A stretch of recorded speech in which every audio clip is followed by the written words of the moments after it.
Thor, Love and Thunder. It cost $200+ million US and looks like this.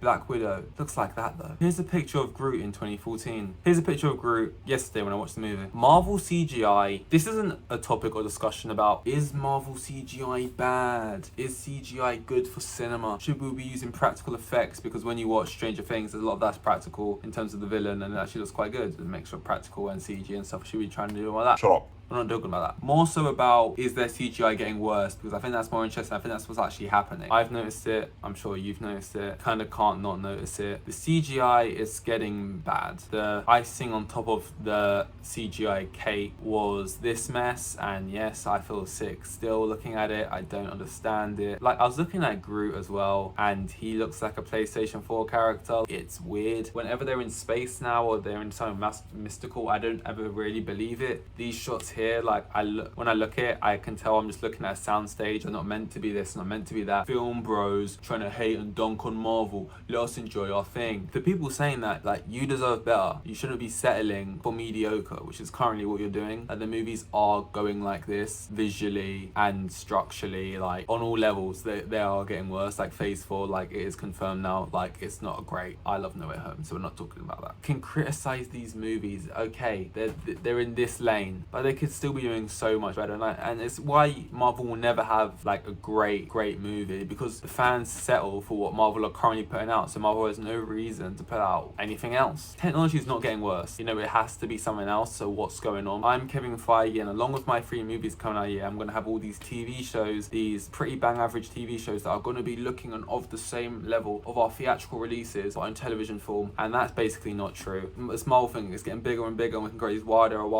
stories, and everyone loves it, and we're making great money, and we're making billions of these movies. Now we're going to make more content because we want to put out to more people, but we're not going to hire more staff to do all this extra work. And you got to understand as well, a movie is 2.5 hours long. Like, it feels like something so much bigger than a TV show, but in terms of length, it's like 2.5 hours long. If you look at a TV show, if it's got like an hour long episode for 6 episodes, you know, I'm no mathematician, but that's 6 hours. That's a lot longer than a movie. Like, they take a lot of time. So when you're adding to your 3 movies, like 3 TV shows, you're not like doubled the workload, you've kind of like tripled it in terms of like actual work. And yes, it does cross my mind, there is like a chance that maybe they're just like resting on their laurels, whatever the phrase is, like they're sort of being like, we're comfortable and people are going to watch it anyway, we don't have to put as much work in. I guess that's also could just be a possibility, but I really don't believe that. Like, that's the, like, it is like, there's people, like, people make, like, hundreds and hundreds of people make this, and this is their life and like their art or whatever, and I don't think they're just half-assed at the end of the day. Like, they put their everything into it, and see their name in the credits at the end, and I don't think they would be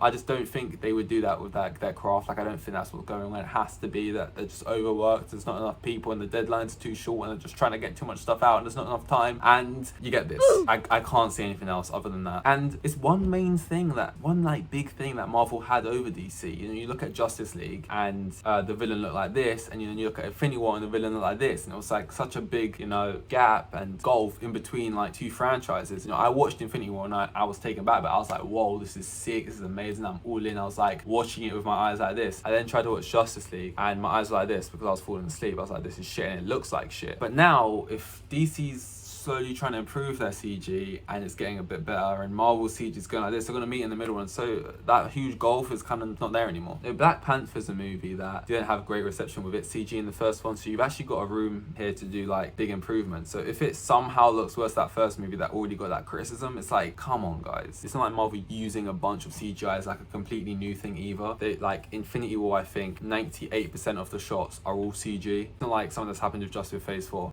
I haven't got any images of this because the movie just came out, so I haven't got like the HD version and stuff. I'm not going to find it. Anybody else see the faces at points, and maybe this has been happening for a while, but I just noticed it in this one. Natalie Portman and Chris Hemsworth's face looked like the Polar Express. It was uncanny valley. It was just two of them talking to each other. Like, you kind of know how Henry Cavill had that weird face thing going on when he had the CGI of his mustache or something. It was that, but their entire faces, it's like I could see their real eyes under this like plasticine skin. Like, they were just talking to each other and it looked odd, and like I was like, oh, like that's the noise that came out of my face when I noticed it happening. It happened a few times. It was weird. Like, why is CGI things happening when there's just two people on screen?